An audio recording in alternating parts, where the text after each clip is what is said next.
If you listen to this guy called Kelvin Emmanuel, you will understand what is means that somebody is always on point. And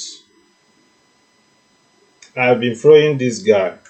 Anytime he come to Arise News, I always like to listen to his ideas. You have to say the truth to power. This is the word he used. There is no need of painting the truth. The truth will always be truth.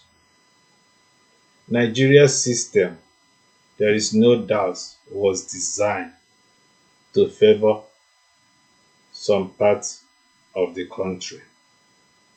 And this is what Nnamdi Kanu has been echoed. This is what Nnamdi Kanu has been saying. If you want us to be a one country, why don't you treat us like a family? Why will some parts of Nigeria be regarded as Nigeria than the others? That is very wrong. Structure of Nigeria. But then to the very important question of today, I'll tell you what. Lagos is a city of about 18 to 20 million people. We don't really know our accurate census in Nigeria because, we've not had a real census in a very long time. But let's just say Lagos is a city of about 18 to 20 million, occupying 30,527 square meters. I think which is the smallest landmass in Nigeria. It has a GDP of over $4,500 per capita when you look at it in real times, compared to the per capita of Nigeria of about $2,520. The question now becomes, of the 6 different ports in Nigeria, Warri, Onne, Calabar. Calabar, by the way, was the first deep sea port in Nigeria because Calabar was the first federal capital of Nigeria. Apapa, Tinkan, how many of them are operational? How many of them are operational today? Look, Onne Seaport is designated as exploration and production for oil and gas, which means that if you're bringing any goods that is non-oil and gas cargoes, the rates that your charge is not, it makes the port uncompetitive. So if you bring a car through on there, you're going to pay more as compared to what you pay in Lagos, which means that Lagos will be the preferred seaport for bringing in cars and every other cargo. And cars, by the way, are one of the major imports Nigeria, that constitutes a share of our major imports, especially from the US. Okay? Why would you not invest in raising the channel draft in Calabar? In 2006, a contract was awarded to a Dutch company to embark on rehabilitation of that seaport and to raise the channel draft. The government had issues with the company over contract variation costs, and that lingered for a long time. When the government attempted to go back to do it, the company says that you cannot, and the case was in court. In 2022, that case was taken out of court for out-of-court settlement. The immediate past MD of MPA says that, they've taken the case out of court, we're going to work on raising the channel draft. The Calabar Seaport is dead. Like, you barely have vessels coming there, maybe one vessel per week compared to Lagos. How do you build an economy when the smallest state by landmass that has the highest per capita income with the highest population, right, has the only functioning seaport in Nigeria, while everybody else is left to go home and dry? It doesn't make sense. This is the reason why I'm saying to the president that it is economic injustice and Nigeria is structurally, skewed to favor Lagos economy. And this is the basic truth. The Calabar deep sea port draft has not been done. the documents at the ICRC has been cleared for Akwa Ibom Deep Sea Port project in Ibom. Yeah, the federal government has sat on it because if you look at the structure, 20% of the shares belongs to the federal government, 20% belongs to the state government, and 60% belongs to interested private sector investor. And that 60% was given as a 34-year concession, a PPP with Bolloré Logistics, like 2 or 3 years ago. Bolloré, the French company, ended up selling itself to MSC, Mediterranean Shipping Company. Mediterranean said they are doing revalidation. Why is the federal government not putting as much effort in making sure that they start building Akwa Ibom Deep Sea Port, like they did for Lekki Deep Sea Port in Lekki Free Trade Zone? And now the Minister of Marine and Blue Economy is saying that they are going to, cut to investors, and they are doing drawings to see that they start the Bakassi Deep Sea Port. How can Lagos have 3 functioning seaports with a 4th one in the works and every other place is languishing? How do you build an economy when everything is centered around Lagos?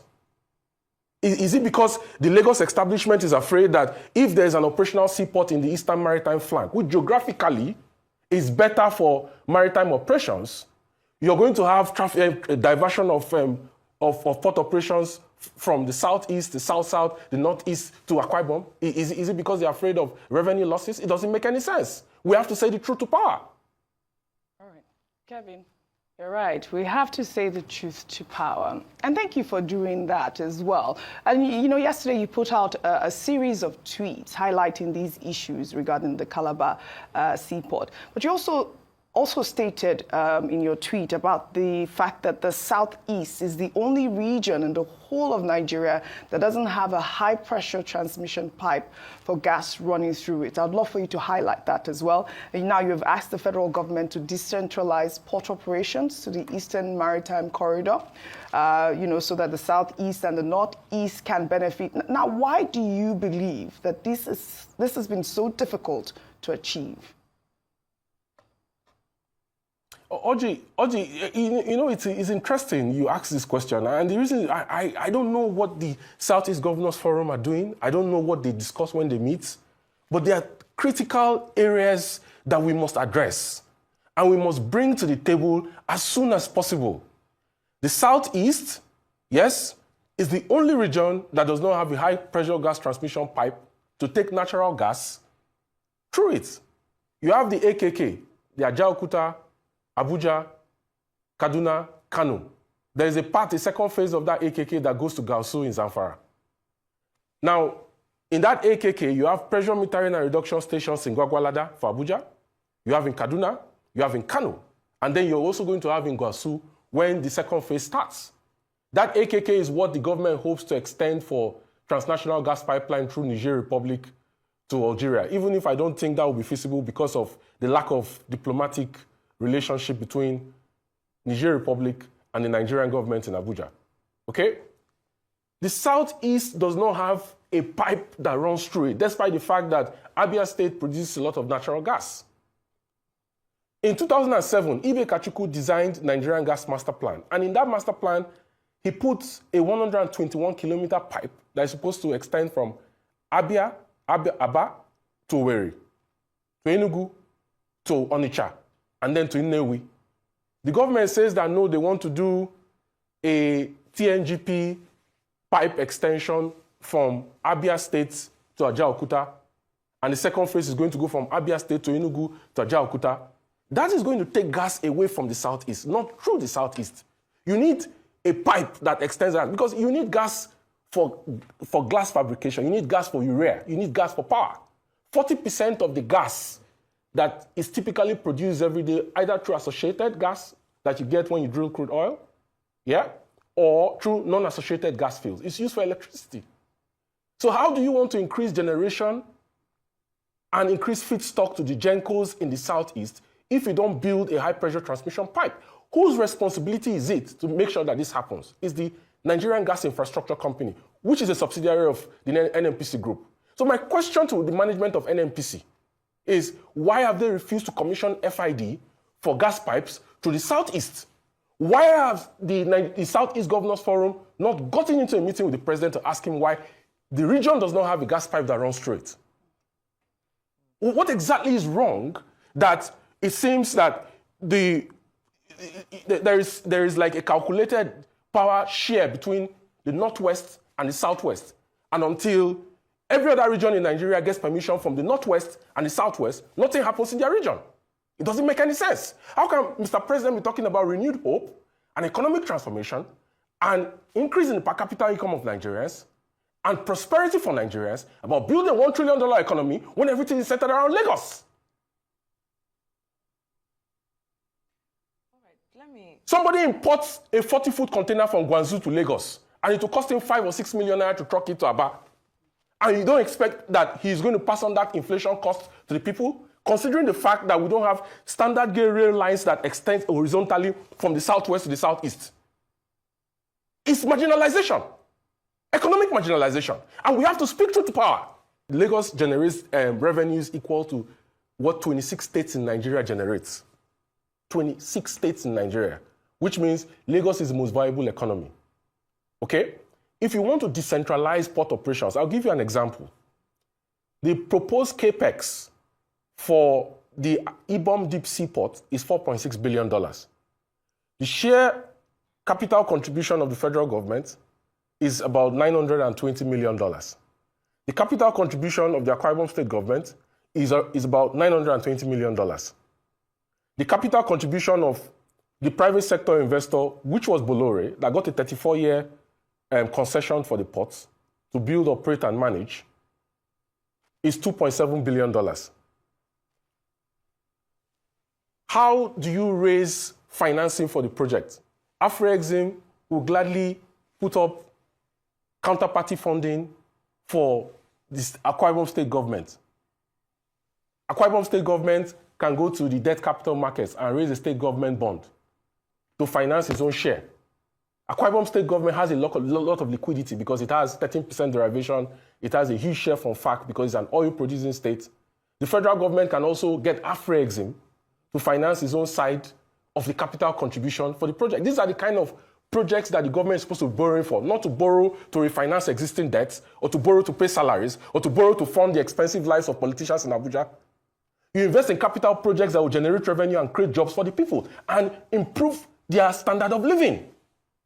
So if you're asking me how we can decentralize port operations, I'm giving you a practical example of a seaport in the Eastern Maritime Corridor that can improve trade and can help to decongest Lagos. The Akwa Ibom Deep Seaport, by the way, has a shore to sea that is 16 kilometers. It's the shortest distance to deep sea in the whole of Nigeria.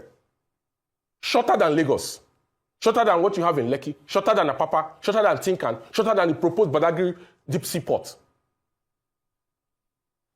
As a